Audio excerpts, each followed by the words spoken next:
歡迎大家翻嚟陪我哋好食懶飛啊！話說上一集我就講到我租咗車啊，咁所以呢，我哋就更加容易開地圖啦。再者啊，因為已經開咗加拿大本地電話嘅關係呢，可以 download 呢一啲加拿大本地嘅 app 咧，去睇下邊啲超市有特價啦。咁所以呢，就更加方便啦。喺落地大8日開咗銀行戶口之後，我哋仲更加可以做多啲嘢啦。例如係咩？唔係有行超市呢啲，我哋已經有個 pattern 喺度啦。我哋唔講超市，我哋可以行商場。不過話就話商場啫，其實暫時都未有啲咩睇啊。衫褲鞋襪寄緊過嚟，唔需要住。咁其實更加重要嘅就係另一樣嘢啊！我唔講住，俾1分鐘時間大家估下係乜嘢先。一陣開估，諗住考個筆試啦，車牌嘅筆試。咁由我自己有睇過下嘅，咁但係爭一題咯，咁就唔合格啦。我去到答到29題嗰時就錯咗第6題啦，咁就睇下可能過2日再溫熟多少少再嚟過啦。咁就冇辦法啦，係咁噶啦。佢又用英文，咁自己又唔係話睇得太慣。跟住其實加拿大呢度啲 rules 咧，揸車嗰啲rules 係有少少個 concept 同香港會唔同嘅。咁所以我都建議大家需要睇一睇啊。我自己其實睇咗都幾耐啊，好耐之前已經開始睇嘅，但係我真係有少少數字上面嗰啲嘢未溫熟啦，即係路牌當然會識啦，但係可能話譬如去到類似係俾人罰停牌嘅1個月嗰類嘅 rules 咧，自己就唔係好熟咯。咁再接再厲啦。好，開估就係買車啦，因為租車好貴啊，而買車係需要本票，所以就要開銀行戶口先啦。今日嚟咗 Toyota，本身我就喺對面嘅掃把撈訂新車，但係咧佢話3月頭俾我落地之後咧，佢就話又要4月頭，咁但係連個 VIN 嘅 number 即係 VIN number 都冇，咁就其實我驚佢喺講緊4月亦都唔會有車俾我，咁所以就過嚟望一望啲二手車啦。哇！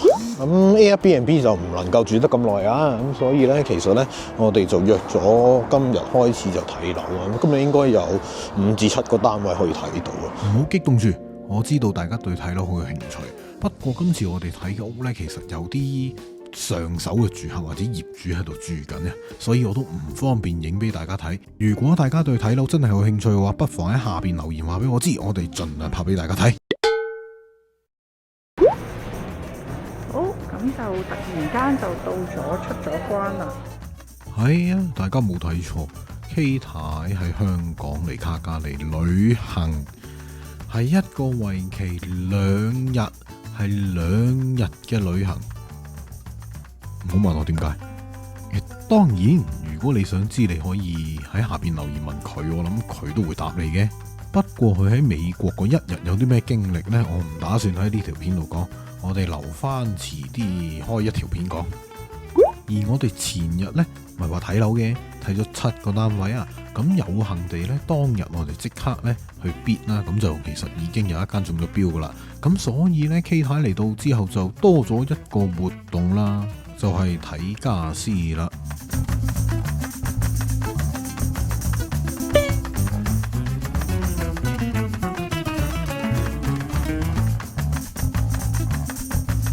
經過2日嘅辛勞之後，我哋親愛嘅 K 太就會回歸香港，直至到5月中佢先會再出現啦。喺 K 太離開嘅同一日呢，前幾日買二手車就搞掂晒啲嘢可以攞啦，咁所以今日就去攞啦。而家架車就非常乾淨啦，但係攞唔夠車2日又落雪啦。咁因為落緊雪，同天氣都係凍凍地啊。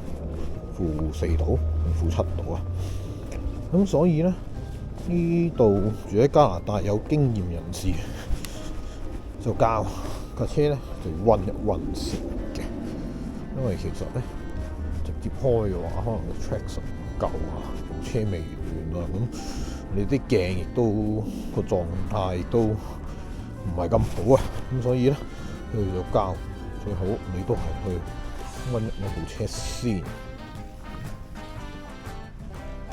大家見到呢個車裏邊嘅情況就係咁樣啦。咁仲有啲咩咧？咁其實咧就應該咧後邊啦同前面加熱都要有。呢個 defrost 咧我都會開埋佢嘅。咁我睇一睇之後會點啦。當然啦，唔少得嘅就係去鏟一鏟啲雪。咁咧 K 生我咧就預咗噶啦，所以咧 K 生我咧琴日咧就已經買咗雪鏟嘅。其實哇啲雪黐實到你都開唔到。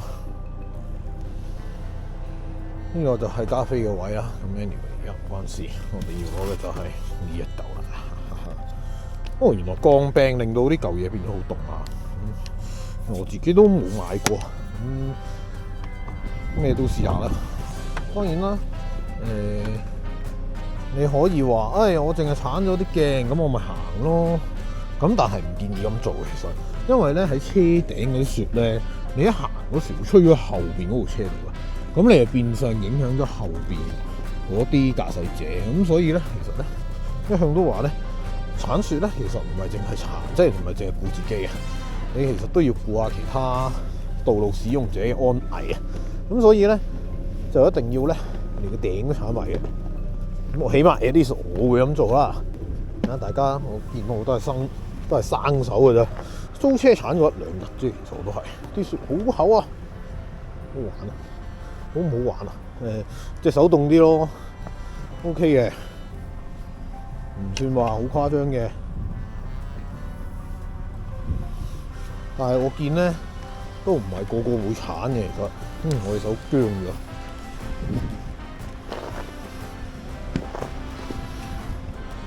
呢個係咪算係加拿大落雪生活日常喂？隻手係會僵嘅，所以其實應該要手套嘅。A few moments later， 翻去攞翻手套，繼續。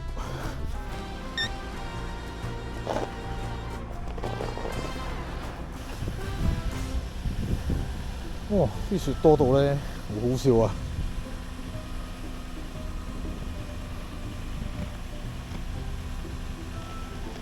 咁大家就會想像到咧，如果啲雪咧可能有少少溶啦，之後咧佢就會黐住咗，就變成水分啦，黐住咗個車身啦，係咪？咁跟住咧，嗰個車咧就會索到勁污糟，係超級多塵嘅。咁咧呢個就係我哋錫車之人嘅噩夢嚟啊！因為咧你係冇得去點長期去處理佢個清潔㗎，唔通你一見佢落雪一少少嘢咁就走去洗咩？咁其實咧我預示到將來咧，我會可能望住架車望唔輕嘆咁樣㗎。其實呢個都比較難搞嘅事嘅。咁但係冇辦法啦，你喺呢度生活就要適應呢一種嘅方式啦。喺街度咧，所以暫時可能凍咧。我見到一啲好貴價嘅車嘅機會就未算太多嘅。個頂咧仲做啦，哇！但係咧撥咗少少時間，其實咧你已經見到咧呢啲咧都已經積翻喺度喎，黐線嗰度。我覺得咧，我覺得人隻鞋會濕晒咯。有啲情況下雪靴始終係必備，因為我而家咧都只不過係着緊一對普通嘅溫寧嗰啲跑鞋。有人話 OK， 有人話唔 OK， 都係喺你自己習慣啫。我就覺得我未有必要住，所以我就冇買到嘅。因為呢啲咧都係開咗暖啊裏邊，所以咧溶緊㗎啦。其實啲雪咁都開咗暖氣添，咁就希望快啲啦。好清到差唔多啦，都點樣 K 衫阿媽等咁耐咧？我想行街啊，Costco 啊。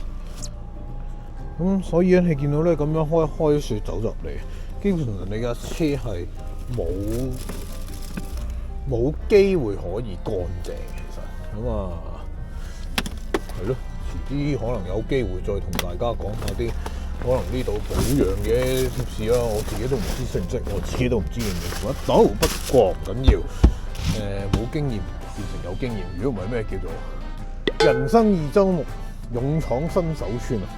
其實喺攞到車同埋決定咗自己住喺邊之後呢，接住落嚟嘅日子呢，都係不斷開發一啲我自己未去過嘅超市啦，同埋令到自己嘅生活呢騰出翻多一啲空餘嘅時間去照料日常以外嘅事啊，即係唔想係淨係每一日都係買餸啊，做日常生活嘢啊咁樣。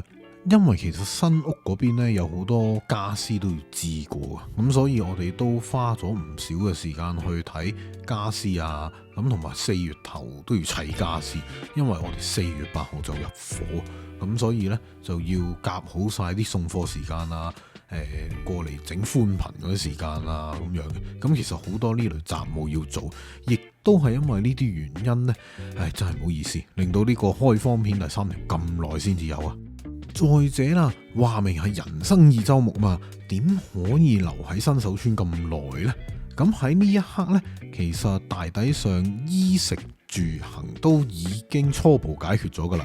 咁所以呢，我哋要走出新手村啦，亦都意味住呢3集加拿大新手開荒嚟到呢度就要到此為止啦。我處理呢條影片嘅時候已經係6月尾啦。咁當然啦 ，K 太都已經到咗啦，咁所以呢，我哋就會有多啲時間去做一啲有題材、有資訊嘅影片俾大家。所以不厭其煩再講多次啦，如果大家想睇加拿大卡加利有啲乜嘢玩啊，有啲乜嘢題材你哋想睇嘅話，不妨喺下邊留言話俾我哋知，我哋會盡量拍俾你哋睇。中意呢條影片同埋想知道我哋生活之後係點嘅話，就希望你哋可以 CLSS comment like share subscribe， 仲可以撳埋鐘仔搶先睇，亦都可以請我哋飲杯咖啡鼓勵我哋啊！